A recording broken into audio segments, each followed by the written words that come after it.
दोस्तों आज हम लोग करते हैं यांत्रिकी, जो कि फिजिक्स का हमारा तीसरा चैप्टर है। फिजिक्स को बहुत तेज़ी से पूरी घटना चक्र को कंप्लीट करना, ये टारगेट हम लोगों का है। तो आइए तीसरे चैप्टर में देखते हैं। यहाँ पे आज हम लोग पढ़ने वाले हैं बल, द्रव्यमान, त्वरण, कार्य, ऊर्जा, संवेग और गति के बारे में। कुछ शॉर्ट नोट्स हैं, उसको जरा सा रिवीजन कर सकते हैं। यांत्रिकी देखिए क्या होता है। भौतिक विज्ञान की वह शाखा जिसमें पिंडों पर बल लगाने या उन्हें विस्थापित करने पर उनके व्यवहार में होने वाले परिवर्तनों का अध्ययन करते हैं, वो यांत्रिकी है। कोई भी पिंड है, उसके ऊपर हमने कोई फोर्स लगाया, उस फोर्स की वजह से उसमें क्या विस्थापन हुआ, वो कितनी दूर गया, उस पर कैसा व्यवहार हुआ, क्या रिएक्शन उसने दिया, इस पूरे प्रोसेस को जब हम समझते हैं तो वही पूरा एक आता है उसको बोलते हैं मैकेनिज्म बोलते हैं, ठीक है ना। मैकेनिज्म बोलते हैं, यांत्रिकी बोलते हैं। अब आते हैं हम लोग भार के बारे में। देखिए बहुत बारीकी चीज़ें, एक क्वेश्चन मैं आपको बताऊंगा इस पूरा चैप्टर पढ़ाने के बाद में। वो क्वेश्चन पूछा गया था बहुत ही अच्छे एग्जाम में, एनटीपीसी में भी पूछा गया, पीसीएस में भी पूछा गया, मोस्टली लोगों का गलत हुआ। वो मैं बताऊंगा, भार और द्रव्यमान से रिलेटेड था। भार क्या है? देखिए जो भार होता है वो किसी वस्तु पर पृथ्वी द्वारा लगाया गया आकर्षण बल ही भार होता है। समझिएगा, जी वहाँ पर काम करेगा, ये बात ध्यान रखिएगा बस। द्रव्यमान क्या होता है? किसी वस्तु या पदार्थ का परिणाम को उस वस्तु पदार्थ का द्रव्यमान कहते हैं। किसी वस्तु का द्रव्यमान उस प्रत्येक स्थान पर स्थिर रहता है, इसे एम से डिनोट करते हैं। अब समझिएगा, कोई वस्तु है, उसमें जो मटेरियल लगा, मान लीजिए प्लास्टिक का बना हो तो उसमें प्लास्टिक लगी होगी, एल्युमिनियम का बना उसमें एल्युमिनियम होगी, कॉपर का बना उसमें कॉपर लगी होगी। तो वो जो कॉपर जितनी लगी वो है उसका द्रव्यमान। और भार क्या है? जब आपने उसको हवा में टांग दिया और या आप हाथ पे भी लिए हैं, ज़मीन पे भी रखे हैं, किसी पे भी रखे, तो उसमें एक ग्रेविटेशन खींच रही है उसको पृथ्वी, वो उसका हो जाएगा आपका भार। और वैसे उसका है वो द्रव्यमान जो उसके अंदर मटेरियल है। इतना समझ में आ गया।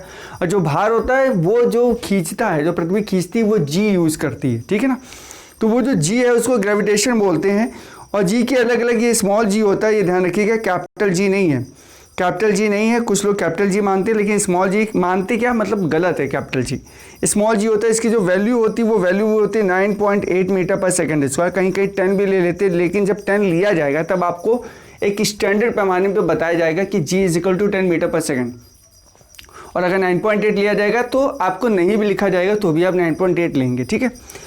अब देखते हैं कि what is the difference between the mass and wait.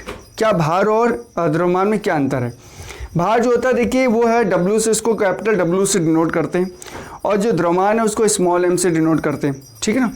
पृथ्वी का जो आकर्षण बल है वो भार है, और वस्तु का पदार्थ का जो द्रव्यमान है वो उसका परिणाम है, मतलब एम है, द्रव्यमान है।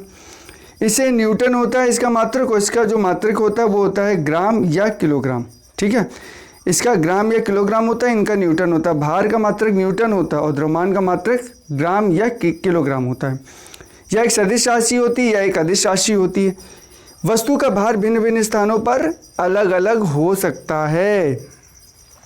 देखिए भिन्न भिन्न हो सकता है, जैसे चंद्रमा पे अलग हो जाएगा, पृथ्वी पे अलग हो जाएगा, मंगल पे अलग हो जाएगा। दिया जाता है कि जी की वैल्यू यहाँ पे इतनी है और जी की वैल्यू यहाँ इतनी है, लेकिन जो हमारा द्रव्यमान है वो तो एक ही रहेगा, कहीं पे भी रहे, ठीक है।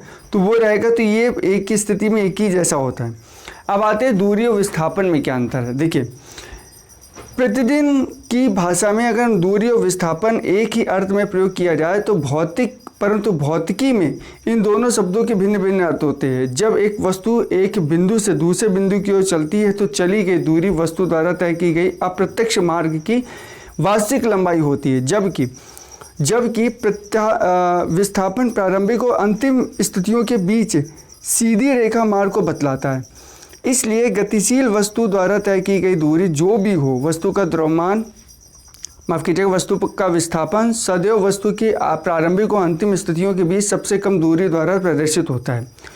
चली गई दूरी में केवल परिमाण मैग्नीट्यूड होता है, जबकि विस्थापन में परिमाण के साथ साथ उसकी दिशा भी होती है। स्पष्ट है कि दूरी एक अदिश राशि है, जबकि विस्थापन एक सदिश राशि है। विस्थापन कैसी है? सदिश राशि है। विस्थापन क्या होता है मैंने आपको अभी बताया, मैग्नीट्यूड के बारे में बात हो रही है, ठीक है। गतिशील वस्तु द्वारा चली गई दूरी जो होती है वो शून्य नहीं हो सकती है, परंतु वस्तु का अंतिम विस्थापन शून्य हो सकता है। किसी गतिशील वस्तु का विस्थापन शून्य तब होगा जब तक निश्चित दूरी चलने के बाद वस्तु अंततः अपने प्रारंभिक बिंदु पर नहीं आ जाती है। अब आते हैं हम लोग इसके बारे में देखते हैं। देखिए चाल और वेग में क्या अंतर है, स्पीड और वेलोसिटी में क्या अंतर है।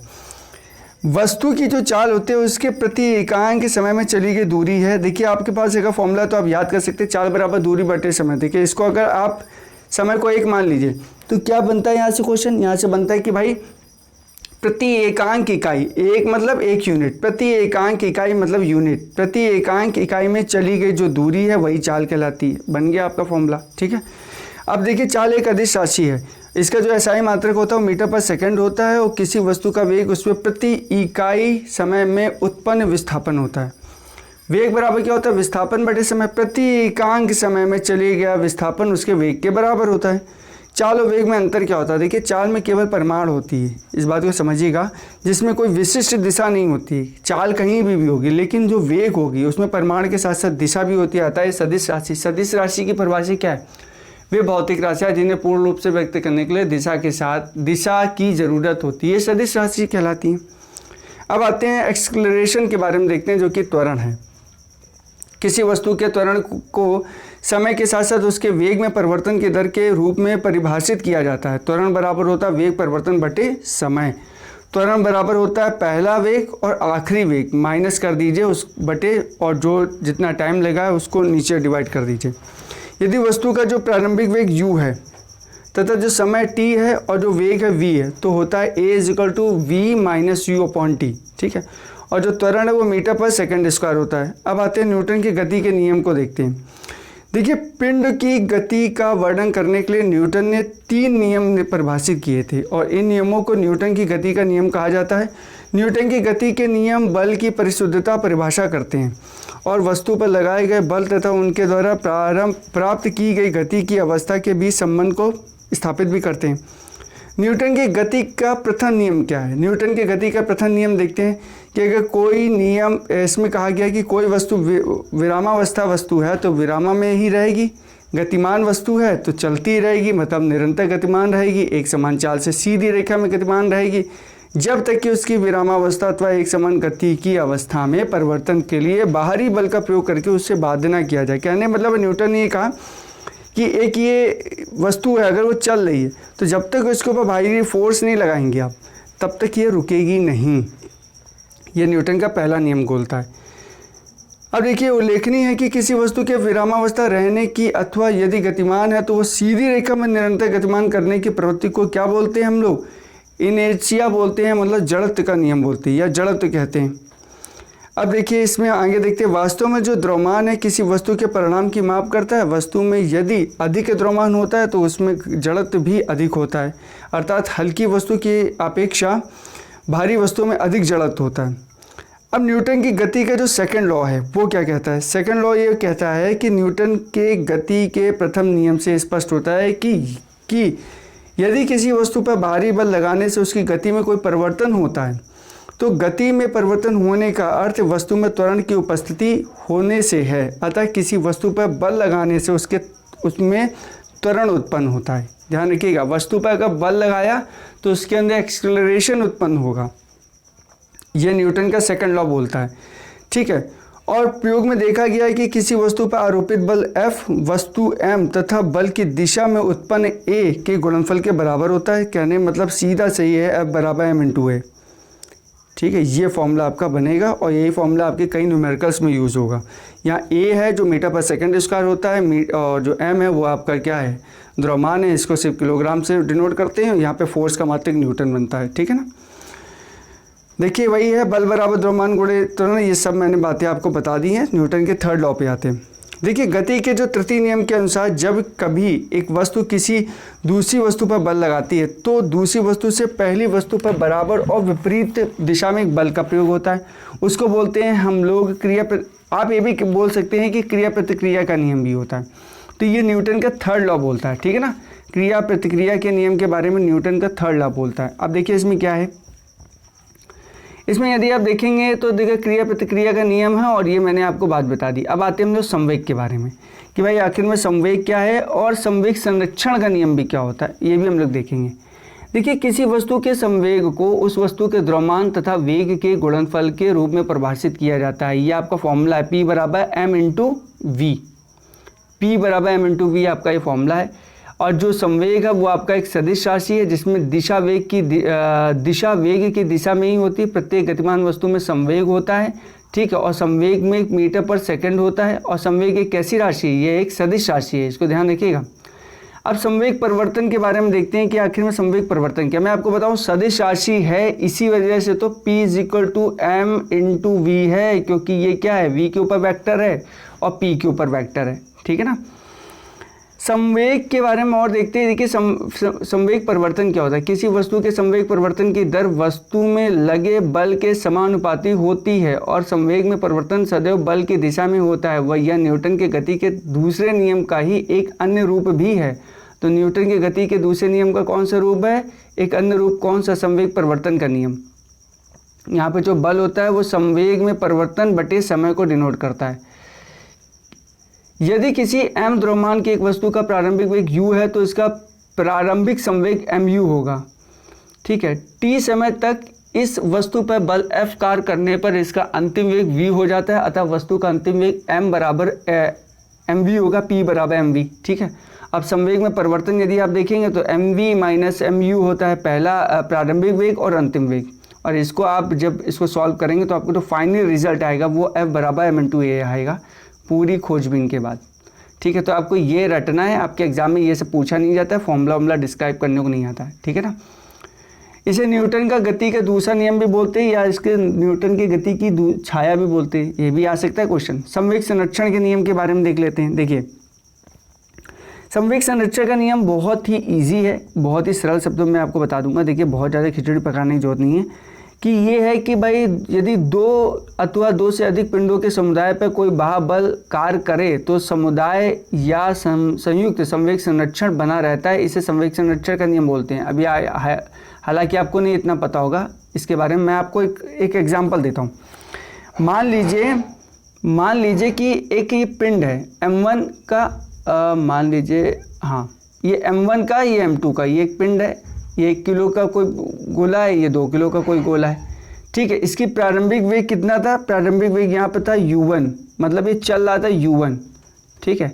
अब इसमें चलने के बाद इसमें क्या हुआ, इस पर टक्कर लगती है और टक्कर के बाद जब इसका वो वेग है ना वो कन्वर्ट हो जाता है। इसमें मान लीजिए टक्कर लगती है किसी फोर्स की और अब ये हो जाता है, यही पिंडों में जो वेग है वो हो जाता है v1 और v2। ये u1 u2 है, ये v1 v2 है, तो यही इसको चेंजमेंट बता रहा है कि ये चेंज हो जाता है। बस इतनी बात ये बताना चाह रहे थे। कार्य के बारे में देखते हैं, वर्ग क्या है, क्या कार्य होता है, इसके बारे में देखते हैं। हालांकि इनके कार्य के बारे में नहीं देख रहे, कार्य क्या डेफिनेशन के बारे में देख रहे हैं। देखिए यदि किसी वस्तु पर बल लगाकर उसकी स्थिति में कोई भी चेंजमेंट किया जाता है तो उसमें जो क्रिया संपन्न होती है उसे कार्य कहते हैं। यदि बल लगाने पर वस्तु की स्थिति में परिवर्तन ना हो तो कार्य किया गया नहीं माना जाएगा। मान लीजिए कहते हैं ना कि अगर एक दीवार को आप लगा रहे हैं लगातार फोर्स और वो दीवार हिल नहीं रही तो आपने जो वर्क किया है वो क्या है, 0 है आपका।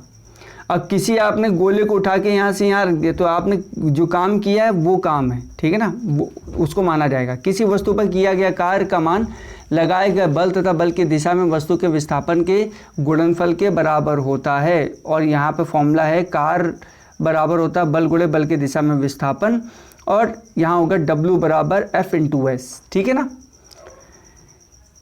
जब यदि बल F पिंड के विस्थापन की दिशा में ना होकर थीटा एंगल पे बने तब क्या होगा, तब ये एक आपको देखने को मिलेगा। ये अगर ये पिंड के विस्थापन पे नहीं होकर सीधे एक एंगल दे रहा है तो ये एंगल में क्या बनेगा, W बराबर F cos θ/s, ठीक है।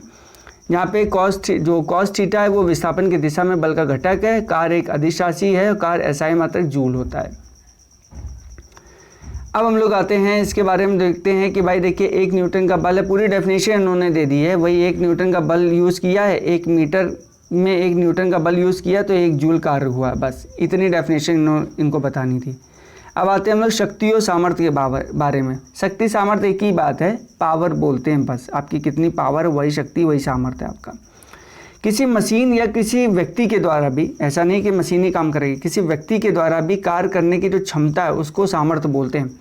और जो शक्ति होती है ना वो कार्य बटे समय होती है, या कह सकते हैं शक्ति बराबर प्रोपोर्शनल टू 1/टाइम बोलते हैं ना। हम लोग टाइम डिस्टेंस चैप्टर लगाते हैं तो उसमें हम लोग देखते हैं हम लोग ठीक है। यदि कर्ता t समय में w कार्य करे तो उसकी स्थिति p हो गई, तो p बराबर होता है w/t। शक्ति जो SI मात्रक का जूल पर सेकंड होता है, इसे वॉट से भी डिनोट करते हैं। शक्ति का एक अन्य मात्रक होता है जो अश्व शक्ति कहलाता है, और एक अश्व शक्ति बराबर 746 वाट होता है।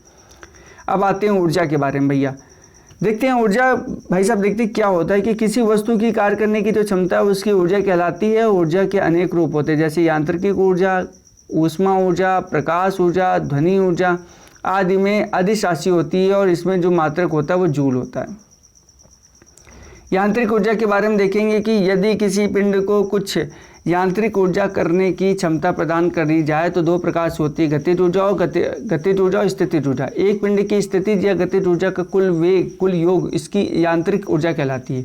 यांत्रिक ऊर्जा बराबर होता है गतिज ऊर्जा प्लस स्थितिज ऊर्जा।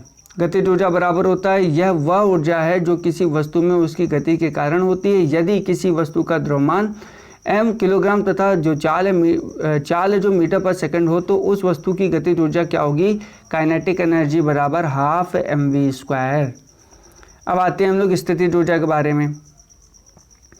यह वह ऊर्जा होती है जो किसी वस्तु या निकाय की स्थिति अथवा दशा के कारण होती है। स्पष्ट है कि यदि किसी वस्तु किसी बल के अंतर्गत एक स्थिति से दूसरी स्थिति में लाई जाती है तो इस दौरान किए गए कार्य ही वस्तु की स्थितिज ऊर्जा के रूप में संचित होती है। स्थितिज ऊर्जा के कई रूप होते हैं, जैसे प्रत्यास्थता की स्थितिज ऊर्जा, गुरुत्व की स्थितिज ऊर्जा, वैद्युत स्थितिज ऊर्जा, ये इत्यादि।